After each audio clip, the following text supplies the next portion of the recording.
Welcome to the CAT Scan Guru podcast, where I burn down average CT training and teach you what your hospital won't. I'm your host, Karina Hogan, registered CT technologist with more than 2 decades in all aspects of CT and teaching thousands of technologists around the world. If you're tired of memorizing protocols instead of understanding them, you're in the right place. Every week, I break down real cases, CT concepts, contrasts, mistakes nobody talks about, in the clinical thinking that separates average technologists from the ones everyone wants working their scanner. So grab your coffee and let's teach CT the right way.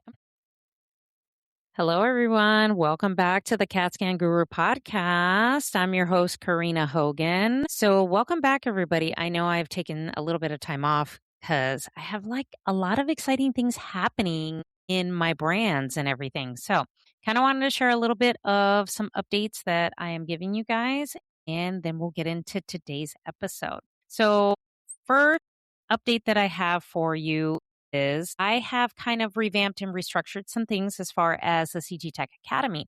So the CT Tech Academy is a membership that you can come in and grab some courses. There's some Q&A that I do. I drop in monthly protocol breakdowns, some anatomy courses, things like that. So you can see the different structures, when it comes to CT, just to help you as the newer technologists, making sure that you have all the resources and the tools when you're out there in your CT training and you know the basics. Okay. So that is one thing that I'm doing. So the price did increase because I'm starting to add a lot of things in the membership. It's a very evergreen. It's, on demand. You can come in and leave as you like. So the price on the membership is $44. So anybody that has been there before the price increase, your price still stays the same. That price does not increase if you were there before I did a price increase, okay? So I don't want you to get alarmed about that. So I am dropping all of my knowledge, protocol videos, things like that into that membership. So make sure you guys get in on the membership and check out all the good stuff so that you can get your CT Learn on. So the link to that will be in the show notes. It's in the schoolroom. So make sure you check that out. Along with that, you will get the protocol guide and the pocketbook that I did create. You will get those, plus the 8-week training checklist. Plus, I just finished creating a new audio training that I will be dropping also. So if you're on my email list, make sure you guys stay tuned for that. But all that information will be in the show notes, where I have taken the 8-week checklist. I've made 8 episodes of this audio training and just giving you the steps of what you need to know in 8 weeks of training and where you should be as a technologist and all the simple things that you need to know. Okay. So it's going beyond the checklist that you guys typically download that is free. So check out the show notes for that. Also, if you have seen, maybe you follow me on my second Instagram page or my second TikTok page, I have another brand as well where I am really taking a deep dive. So if you notice, I have a new podcast cover where I am a licensed founding mother to the Breadwinner Energy House. So that is a new venture that I am a part of. So I am one of the founding mothers to my coach's brand. It's the Breadwinner Energy Company. That is her brand. That is her business. And I am a licensed leader underneath that trademark brand. So I am one of the founding mothers, and I am running my second brand solely as a licensed Breadwinner Energy leader in that brand.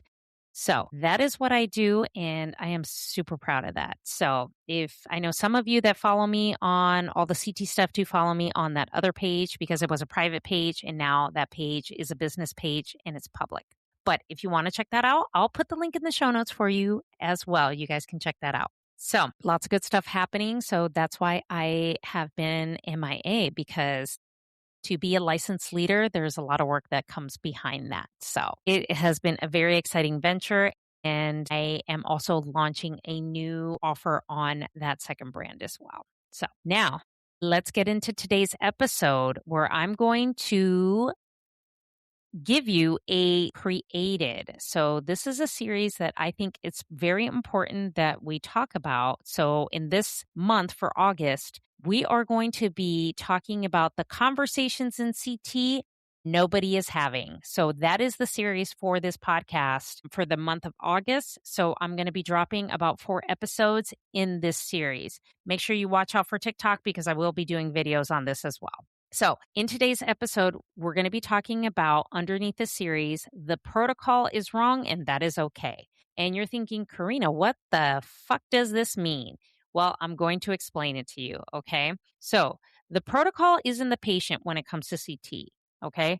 Because if you're treating every patient like they're identical, you're going to be behind. Because you need to remember in CT, 2 patients are not alike. The way, they show up are not alike because a lot of patients are not ambulatory and they don't ambulate. And a lot of patients are unconscious. They can be combative. They're contracted. So 2 patients are never alike. So you can't treat the protocol the same because that protocol might need to be altered for the type of patient that you do have. Pediatric patients are a different type of, consideration as well, because we have to be very careful because a lot of them are frightened. A lot of them can't hold still.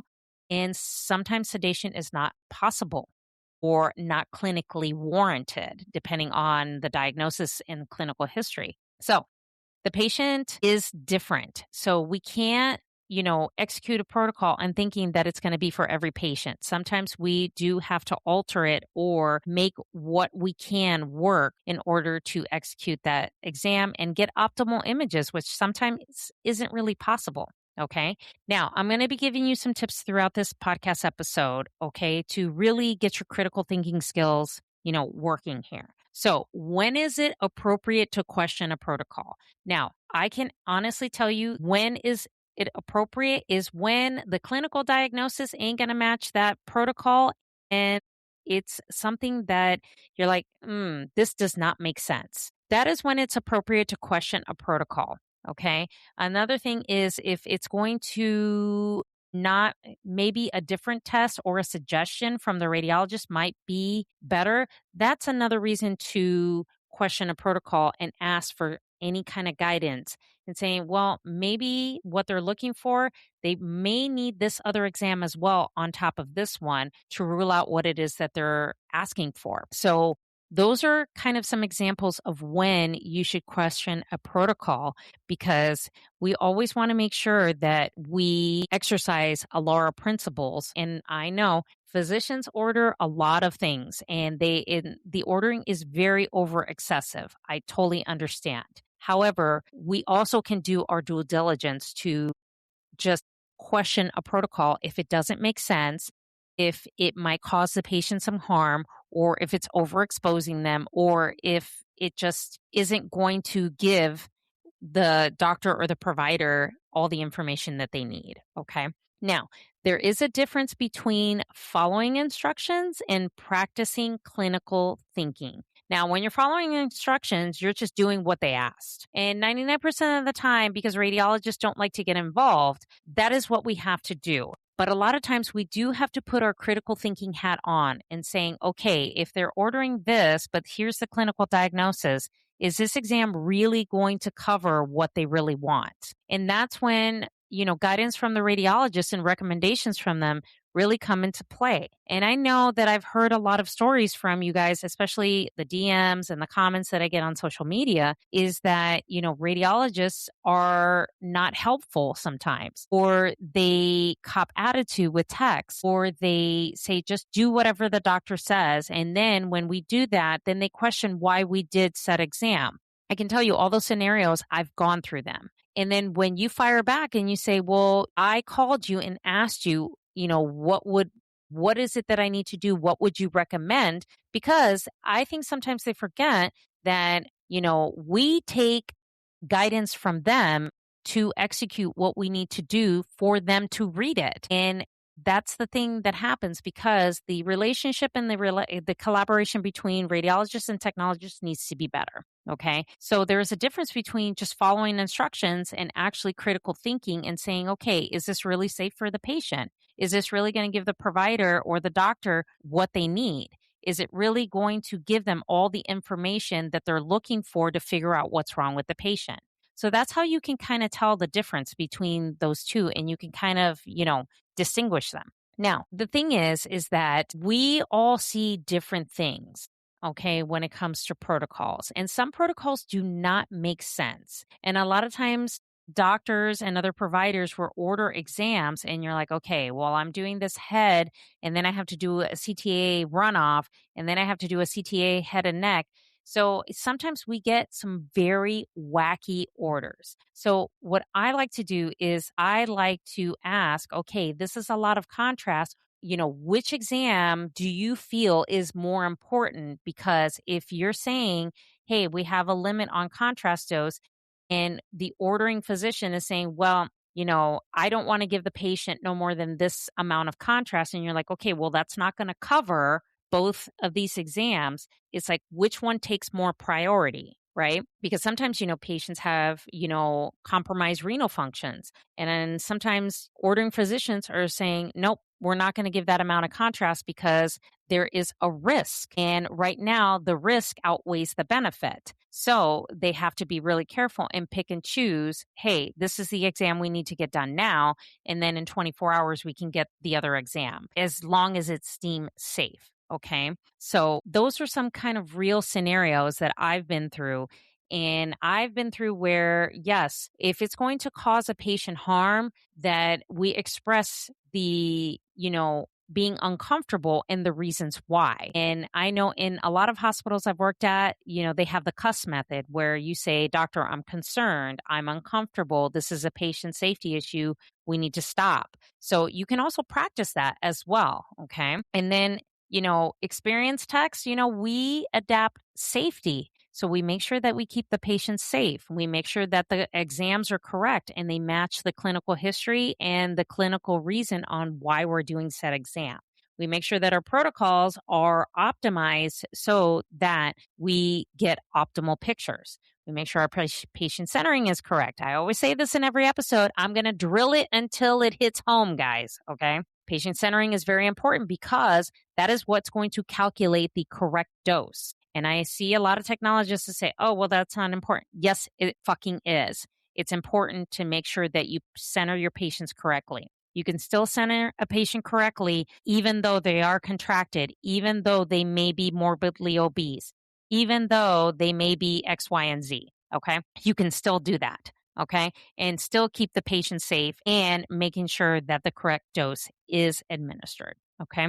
So that is all that I have for this episode for this series. So this is episode 1 of the series. There's going to be 3 more. Okay, of the CT conversations that nobody is having. So make sure you guys check out the show notes on all the good details that I listed in the beginning of the episode. And make sure you give me a follow on TikTok and on Instagram at the CAT Scan Guru, also on the YouTube channel at the CAT Scan Guru.